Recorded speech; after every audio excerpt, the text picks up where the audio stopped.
What's happening, guys? It's Mike's Soul Dragon channel, and the final issue of Aliens versus Avengers finally came out this week.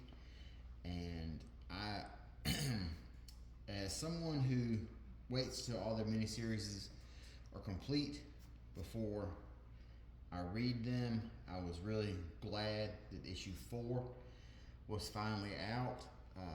Issue 1 of this series initially debuted in, I believe it was August of last year. So obviously there was quite a bit of delays between all of these issues. But finally issue 4 was here, and I'm the type of person where I don't care about the delays as long as the product I get is good, as long as it delivers. And after almost one whole year, it's finally over, and I just sat back and read all 4 issues, and I want to say that I was incredibly disappointed by the product here. And not only was I disappointed in the story, when you factor in the fact that these issues were costing $7.99 each, and it took almost a year for all 4 of these to be completed, it was, like I said, it was an incredibly disappointing experience to read all 4 of these issues and to see the direction the story went. So I thought, hey, it's going to be Avengers versus Aliens. What could go wrong? I want Captain Marvel blasting aliens. I want Captain America smashing aliens with his shield. I want Iron Man flying, blasting aliens with repulsor rays. And it's very curious the direction that Jonathan Hickman decided to take this story in. Basically, the original setup is that there is the Kree, I believe. No, it's not the Kree. It's the Shi'ar. I believe it's the Shi'ar. No, that's not. That is a Kree. That's correct. The story opens up, and there is a Kree being experimented on, and it's being experimented on by the robots that Michael Fassbender played in the Prometheus movie. And so then basically what happens is a Wakandan spaceship attacks this base where the robot Davids are doing all these experiments on. And the Wakandans board this spaceship, and they find out that there has been numerous basically birthing chambers for the xenomorphs have been launched to different planets. And so the David androids here have infected people and have stuck them in these birthing escape pods and shot these escape pods that carry alien xenomorph eggs to different planets.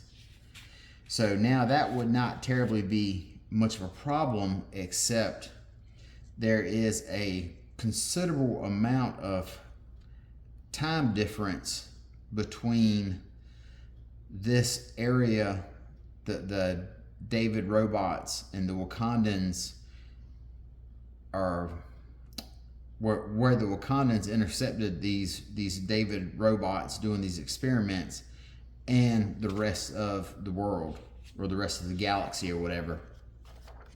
So while they managed to catch these David robots, the spaceships have already been sent out into the galaxy, and because of the time difference, it's already been going on for basically for years. By the time the Wakandans get back, they're going to be years behind the alien spacecraft landing. So that is where the story starts, and they talk about it right here. This is like a quick breakdown. Shows that the ship has crashed here. The alien chest burster explodes out, and then it begins their warpath. Their infestation of Earth. And then you see within 1 week, within 1 month, within 1 year, and within a year, it's already over. All of the aliens have taken over Earth. And then you have another time jump. And now at this time jump, everyone's already old. So we don't get to see Prime Captain Marvel, or Prime Hulk. They're senior citizens right here. And the Earth is on the verge of being overran, and humanity's on the verge of being exterminated and going extinct thanks to the aliens or whatever. But like I said, you don't get to see any of these huge battles that they had when everything first takes place. You pick up the story, 20 or 30 years after the fact. So like, this is Miles Morales, and he's already a middle-aged man. So everyone has gotten older, and the stuff that I was hoping to see, like the Avengers battling hordes of aliens, you don't really get any of that, because everyone at this point they're senior citizens, basically. So it's not what I thought it was going to be, and maybe that's more on me specifically having expectations. Like, I thought it was going to be the movie Aliens, that type of action, a lot of beat 'em up scenes. And I thought with the team of Hickman and Asad Ribic, I thought we were going to have a lot of that. But it really, to me, it failed to deliver on basically everything I was looking for. It was strikeouts across the board. So this was a very disappointing miniseries to me.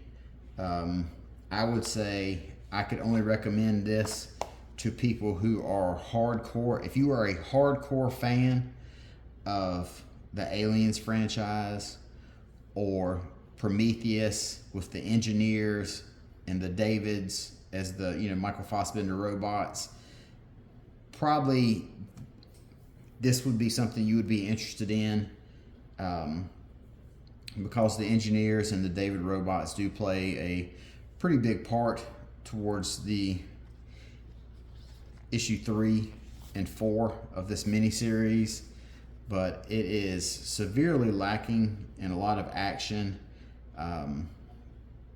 So if you're someone who's a big fan of the Avengers or superheroics and comic book fight scenes or whatever, I think you might be disappointed. I will say, though, if there is one bright side, is Asad Ribic. He is a Croatian artist who's been around for quite a while. I first stumbled upon his work in a Namor miniseries, and he delivers with the work that he puts on this page here. He manages to capture that sense of desolation and that sense of the fact that humanity is basically time's up for the human race, because the aliens have basically infested Earth. So he's able to capture all that with his artwork.